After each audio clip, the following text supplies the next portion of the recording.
My coaches only like my classes. Feels great to say that, but it's actually bad for your business. So how do you ensure a high level of service delivery across your entire coaching staff, and what are the rewards for doing so? You got the answer today on Run a Profitable Gym. I'm your host, Mike Warkentin. Please hit subscribe wherever you're watching or listening, and do me a favor. If this show was helpful, hit a like on this video so we know we're doing the right stuff. Kenny Markwardt is a certified two-brain business mentor. He's one of the big wheels at Sandpoint Strength and Conditioning in Idaho with his wife. He's also the host of our Lifting Buddy podcast, Strength Coach Collective, where he interviews some of the top coaches in the fitness industry every week. So check out that show. We'll put a link to it in the show notes so that you can watch that if you're interested in developing your coaches. That's exactly what we're talking about today. Kenny, welcome here. I know you're heading off to Mexico in a matter of hours. We're going to whip this off and help some gym owners. How do you feel about that? Love it, man. Excited. All right. And the Strength Coach Collective is going really, really well. You've had some amazing guests on there. So I'm kind of curious to see what your take is now that you're talking to experts. We're going to take this right down to ground level at the gym where the rubber meets the barbell, so to speak. So let's talk with it. I like rewards. I always want to talk about what's in it for the gym owner. So we'll talk rewards. What happens to business metrics when all the coaches in the gym are delivering at an A or A+ level? It's magic. I mean, it legitimately is, whether it's personal training, which is kind of an obvious one, to have the universality of the quality and delivery and authority of good coaches, of the staff, being able to do those things. Like, that's an obvious one, the personal training side. But the specialty stuff too is where I've really seen personally the benefits, and my mentees have seen the same thing. Like, so for example, my youth coach, who's phenomenal, he's built such a big authority in our community through the work that he's done with the youth, that he's built a huge arm of our business to where it's like a third of our income now for the gym. A third of our revenue is our youth stuff. Yeah. And he's that good. That's great. And it's one of those things. Yeah, he's that good. It's one of those things, like, I think some of us as owners and coaches, we try and say, oh, my coaches are just as good as me, or they're actually better than me. And we try and kind of, shed or take some of the light off of us and put it on our staff. Like, this is legitimately, I have that, not just with him, but with all my staff. And it's just magic. Wow. A third of your business. So all of a sudden you find a guy who's incredible. You put him in a great spot. You give him the model to succeed. You tell him, this is how we run the business and so forth, but you give him this, playing field and stay within the lines and so forth. And he just crushes it. And all of a sudden it's a third of your business. Yeah. It's phenomenal. Wow. And again, it's rewarding financially, but it's also rewarding as so I'm a father as well, but it's like seeing your kids flourish in the ways that you hope them to. And I don't mean that in a pedantic, like I'm trying to, he's my child or anything, but at the same time, to see him and my other coaches to step out into the light and let them really truly shine and hear the feedback from the parents of the kids themselves. And then for the other coaches, the clients that they're working with, to hear what they're experiencing through the coaching that they're receiving is the greatest thing I could ever hope for. Yeah. And we often, it's tough to track length of engagement and tie it directly to one thing, because there's so much that goes into that number. But, we have to say, without, quoting, it was 2.5 months increase or whatever, better coaching is going to produce better results for clients, and people are going to stay longer. Have you seen that too, just in a general sense? Oh yeah. It's such a it's very, the transactional nature erases, and it's more of a relational, like, these people see this as something that is a have to in their life. The relationship they have with their coach, whether it's, just having the support, but also seeing the results that are provided through that coaching, is just, it's not an option for them anymore. And so, yeah, they stick around forever. Yeah, the worst feeling, and tell me if you've had this back in the day, the worst feeling for me as a gym owner was when someone would come, and a great client would come and say to me, hey, can I talk to you quietly? And they bring me aside and then say, this coach kind of sucks. And It wasn't a personal thing. It was like a concern for the business, where they were trying to help me out and say, I'm not trying to be an ass. I'm not trying to dig into someone or cut someone down, but you got a problem here. And I was like, oh, have you had that? Oh yeah, I think definitely. We all have. And I think there's two sides of it. One is that as owners step out of the light, there's always a little bit of the emotional disconnect that people feel. Like, they feel like, oh man, we had this thing with you, and they look up to you as the only person that can deliver the service. And so there's a little bit of that. I think that owners just need to kind of wrap their heads around that. That's always going to happen. But there's also the quality side of it. There is probably some truth to what they're saying. What I found to be the most effective in that is actually being transparent with what we're doing to develop and evaluate our coaches on. Ooh, there you go. We'll get in. I'm not going to ask you what that is because that's coming up in just a sec. I'll ask you for a couple more examples. Have you seen anything, because you're a mentor and so you talk to lots of gym owners. When you see them improve their coaching and their service delivery at their gyms, do you see any other metrics improve as well? I want to make sure it's not just you. Yeah. I mean, qualitatively, their lifestyle improves. Like the owner, like there's just so much better, like the sleep that you get at night, knowing that you're not worried about that morning coach who you're not super sure about. Like there's something that's unquantitatable, but qualitatively about that. That's so nice. But yeah, the same thing with mine. Like I've seen that where coaches develop their specialties, they develop their qualities, like the revenue grows, the length of engagement grows. I mean, honestly, everything just gets better. Yep. Yeah. And I've seen that. So listeners, what you've got there is exactly what Kenny said. You're going to get some length of engagement benefits. You're going to get some happiness benefits. And those two are maybe slightly intangible and that you can't say directly a number, but revenue does go up if you get a great coach, because that coach can be then sell personal training. People want to work with that great coach. You've got opportunities for specialty programs or even like a semi-private program where you're adding things to your model.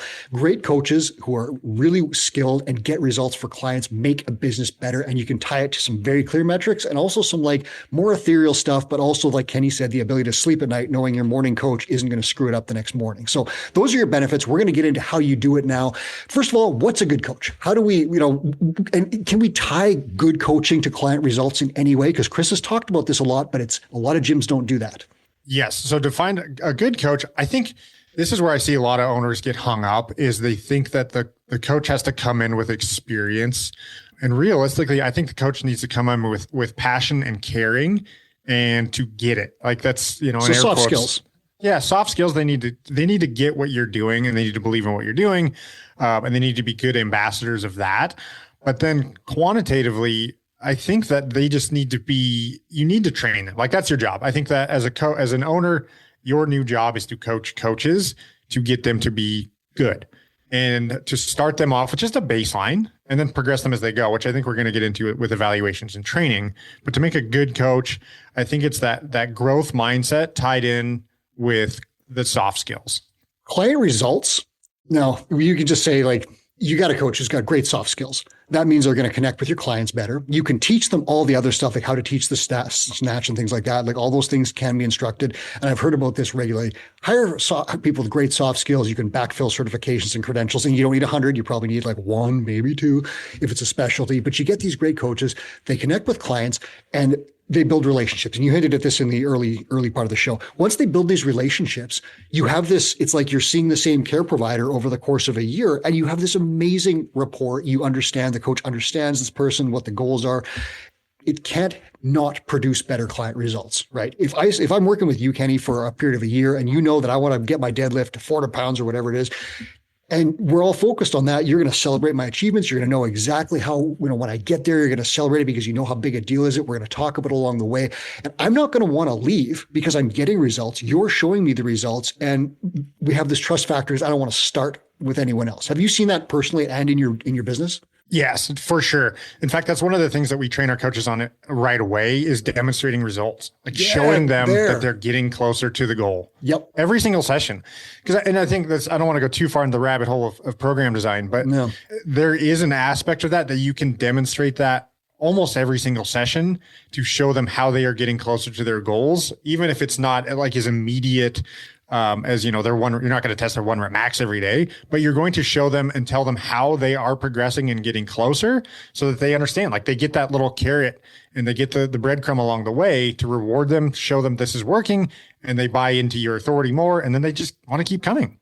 If you want to dig into stuff like that, topics exactly like that, Strength Coach Collective is the podcast that Kenny hosts along with Chris Cooper and Chris Guerrero. We have leading lights of the fitness industry on there, including Jason Khalipa, Coach Mike Berger, other guys like that. Dan John is coming up. Check out that show. That's where you can dig into topics like this. Now, Kenny, evaluating coaches. So here's the meat of it. Evaluating them. How often do you do it, and how do you do it? For our new coaches, we evaluate them from the very beginning. Like we start their journey with an evaluation, like before they're ever on the floor, before they ever do any shadowing. We just get them a baseline, just like we just talked about with clients. Like we want to show them results. And so they know where their baseline is from the absolute outset. is imperative. And so we'll just say, hey, this is what our rubric is, and this is where you are right now. Let's have a conversation about it. It's not a tearing down of like, hey, you stink in all these areas, so we got to work on this. It's more of a conversation around, hey, let's talk about your background. Let's talk about your knowledge. Let's talk about your skills in these areas. And then as an owner and coach or head coach, you're going to want to try and move them along to a certain level that says, okay, well, this is now you are coaching, you are a coach for us, you've hit these things. So it starts at day 0. And then with a new coach, we evaluate them every single shadowed session just based on hitting certain markers. So we use a leveled system that as a new coach, we really want them just focusing on the basics. And so like, rather than overwhelm them with a 2-page list of what makes a black belt coach, we want to get them just focused on the basics. And it's a very nurtured mentoring kind of a relationship. Say, hey, look, these are the only things I want you to deal with. And then we're going to help you with those things as we go. So we do that for their first 8 to 10 sessions, depending on their performance there. And then after that, it's every quarter. So we do the same thing every quarter as they progress. Yeah. And I talked to Carl Solberg, one of our other mentors. He and Oscar Johed in Sweden created this amazing coach ascension model. I'm going to put a link to that in the show notes. And one of the things that really struck me when I talked to Carl, he's like, don't evaluate your coaches against the gold standard for all coaches. He's like, that's gloriously unfair to a new coach because you have this giant pile of stuff that a great coach would know. They know nothing. They just started and you're evaluated on day 1 or day 0, you said. So he's got these cool levels of like, here's what we expect from you at this stage. And it's just a smaller list of like basic stuff that's essential to get to this next level. You've got this longer list and so on and so forth. Then eventually he's got a whole colored system of belts and so forth, essentially to move people along. And they come with pay raises and things like that. If I think it's the black belt potentially is the top one. I'm not sure if you remember. Do you remember what it is? It is brown. We use that same system. That's exactly what I was referencing. There you go. Yeah. Yep. And it is currently brown. I think that they and we are trying to work on what makes for a black belt or master level coach. So well, you must defeat the master before you can be the master, right? That's right. Exactly. Right. 10,000 hours. Just a one box thing where it's like, you must kill me. Yeah. Anyway, but the whole thing behind this thing is a level system that says we start slow. And you get better. And as you get to these different levels, we're evaluating you on different criteria. Of course, the lower things don't go away, but they become natural for that coach. And at the upper level, it's more stuff, better stuff. And that's really cool. I love what you said, quarterly evaluations. I was great at evaluating a coach once. And then 8 months later, I'm like, whoa, things are crappy. That's my fault, right? I didn't do a thing about it. So I'm going to put a link in the show notes, and listeners, you can take a look at that stuff and really dig in and say, like, what can I do? What system can I create? And it doesn't have to be complicated. You don't have to rewrite the Bible here. You can just create these small checklists, evaluate regularly, and then that's going to be a key to getting results for that. So now let's talk about this, improving coaches, because this is the hard part. This is the thing. I could tell something was wrong. I didn't know how to fix it. How do you get your coaches to a higher level? And what do you do especially about those really weak links? I think that what you referenced about not doing it until there's a big problem, not doing that is what you need to do. So making it a conversation that happens consistently. When I said that a good coach is somebody with a growth mindset and who represents the brand authoritatively and authentically, like those people really do want to improve and they want to be better coaches and they want to have those conversations about how to be better coaches. So making that a part of the culture and continually looking to the evaluation and continually having those quarterly conversations about, hey, where are you right now? And making it a conversation. I think that's the point I missed in that is like, it's not a degrading, it's not a you suck. It's a, hey, where do you feel like you are right now? Like where are your weakest links? I find that to be very constructive, and it's almost always a productive conversation where they get it. Like they know where their weak links are. And so I get to then, or my head coach gets to help them improve. So unless it's an egregious thing, I find that just by continually doing that, it becomes a part of the culture and a part of the growth of the staff. It sounds like mentorship. Like what you're describing sounds like mentorship, where you're saying, like, how can I make you better? and give you a career in this industry. And the coach is like, oh, thank God. So it's not like, okay, you're coming to the office because I'm pissed about something and we're going to talk about what happened in 10 a.m. class. It's not that. It's like, how can I help you create a great career in my business? And the coach is like, this is an amazing thing. I have a question about this. I'm kind of nervous about this thing. I don't know how to teach the muscle up really well. And away you go. And all that that stuff works great. So I believe it was Carl or Oscar that said this to me. The idea is you're going to tell coaches at every single session when we review, I'm going to tell you something to improve on. And that means they're prepared right away where they're not like walking in knowing that something went bad or whatever. They know that they're going to get a point of feedback and something to improve on no matter what. Have you seen that work, or do you use something like that? Yeah. And I mean, how's that any different than your athletes? Like, people come to you for coaching, right? And that's something that we talk about in our evaluation of the coaches, is that every athlete should leave with something to work on, or some area of improvement, or something to constructive. And the same thing, if you build that into your culture of that it's normal to get feedback and it's normal to get something to improve upon, there's no more like, there's not an authoritative like thing that feels bad to anybody. That's just a mentorship role, and it's a friend role, and it's like everybody's trying to get better. And I think that owners tend to shy away from that because they're uncomfortable with the idea of evaluating somebody, where really they're just trying to mentor their coaches. Yeah. So, and that's it. Like, the difference between evaluation and like ticking boxes on a checklist, being very stern about it and saying, hey, what can I help you with, is very different, but that makes really all the difference in the world. So we've got a couple of things there we'll go over. You got to do it on a schedule. You have to have some system for doing it. So you've got to be able to say, okay, what are my standards and what do I want you to achieve? What is a 10 out of 10? What's a 5 out of 10? Like, you have to have those things in place. Is there anything else that's missing from that? What else would you add into that to get these coaches up to a good level? We put a big emphasis on coach training as a group. So all of our staff meetings have a coach education part. I like that. Yeah. Yeah. And so that can be really big sometimes, or it can be really small, but every single one of our meetings consists of some sort of coach education. We've played around, like we've done things where everybody is expected to go through modules on a certain either certification or education thing that we go over for a month. And then we talk about and debrief at the meeting itself, or we just go over some finer points of performance on whatever it might be in that meeting. And we all talk about it. And I think that the benefits there are, while none of us are, well, maybe there are some, but most of us are not franchises. It is important to have that feel where a coach will have a certain perspective, language, specialty, expertise. But if you can get the majority of people understanding the language and what everybody, like if there's a baseline of knowledge that's continuing to progress as a team, like you lose out on that, or you erase that. Oh, well, I only want to come to your classes, or I only want to come to so-and-so's classes, because everybody's doing the same thing and everybody's on the same page and everybody's evolving and progressing together. I love that. So you've got evaluation structure, you've got scheduled evaluations, and then you've got sort of staff or continuing education component. I'll call it staff meeting or continuing education. Kenny, how long are those staff meetings? 1 hour. And sometimes that training is 15 minutes. Sometimes it's darn near the whole meeting. So it just really depends on what we're up to and, what it is that we're debriefing on. So, okay. I like that. So those are 3 important things, listeners. Kenny, I'm going to ask you, as a mentor, give people one thing that they can do today. So they've heard a bunch of stuff, and you've got a coach or an owner out there who's saying, I know I need to improve my service delivery across the board. What is the first thing that you would advise that person to do today to start getting results? You need to establish an evaluation, like what makes for a good coach.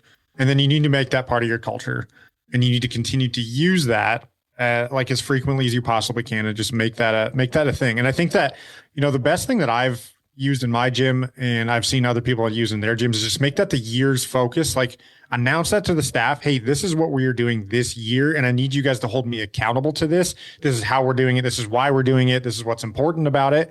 And then so there's some accountability that they can hold you to, and then you get to hold them accountable to being better coaches as well. And before we wrap, I think that's like, to tie this all in a bow, and a nice little bow. You mentioned at the beginning about members coming to you about bad coaches, like, oh, this person's doing this. And I think that when you can have that as a part of your staff culture, but then also bring it to your community culture to say, hey, we are a growth-oriented staff. Like, we're always going to be developing. We're also always going to be bringing on new coaches. Here's how we are doing that. We are doing staff meetings and trainings every single time.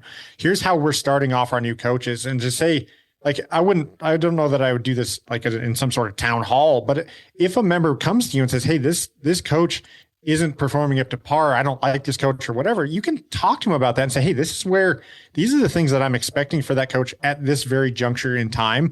They're never going to be as good as me. I've probably coached 15,000 hours at this point. A new coach who's on hour 3, they're never going to be as good as me. But if I can look to that member and say, hey, at this point in time, I want them to be here. And as over time, we're going to get them to my level. It may be a multi-year process, but here's how we're doing it. I think that I've seen so much of an attitude shift in the people that tend to bring that feedback to me. Like it resolves the whole issue right then and there. And if they have specific things, I can point to it on the evaluation, say, cool, like I can talk to that coach about this. We can move it forward and everybody wins. Yeah. And members who see and know about your training programs, like they'll see you talking to coaches and doing training and clipboards and things like that. Or you can even just announce it in a blog or newsletter saying, hey, there's going to be some shadowing going on and whatever. They see that and they see your investment. And I think that solves a little bit of the icon problem where like Kenny is teaching Phil how to coach better. Therefore, Phil has Kenny's blessing, and it's a little bit less weird when Phil takes over the class that Kenny used to teach. Like there's a lot of that stuff where there's sort of a PR element to it. But I love the idea what you said there of focusing on this for a year. And that's a really great one because it's not a small thing. Like coach development is like pushing a stone uphill, and it's incremental, but you do get momentum. When we get to the other side, you get a coach who's bringing a third of your revenue for your business. That's an incredible thing. So listeners, a really great tip here. Kenny gave you the first one is just like get an evaluation system. You can just use a simple one, but do that today. The long-term thing is maybe you focus on this for a year, and this becomes a huge part of you as the CEO mentoring your staff to become better as a group, to serve clients, get better results for them. And the rewards are huge. You sleep at night, people stay longer, they spend more money, and Kenny said like, financially, things get better for the owner, but it also becomes a happiness and length of engagement and client results thing. So everybody wins. Kenny, thank you so much for this. I hope you have a great trip to Mexico, and we'll see you on Strength Coach Collective very soon. Sounds great. Thanks, Mike. Yeah, my pleasure. That was Kenny Markwardt. This is Run a Profitable Gym. Thanks for listening. On your way out, please hit subscribe. And if you don't mind, put a like on this video. We'd really appreciate it. And you can check Kenny out on Strength Coach Collective for more shows just like this. And now here's Chris Cooper, the Two Brain founder, with a final note.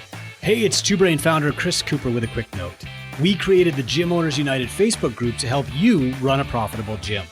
Thousands of gym owners just like you have already joined. In the group, we share sound advice about the business of fitness every day. I answer questions, I run free webinars, and I give away all kinds of great resources to help you grow your gym. I'd love to have you in that group. It's Gym Owners United on Facebook, or go to gymownersunited.com to join. Do it today.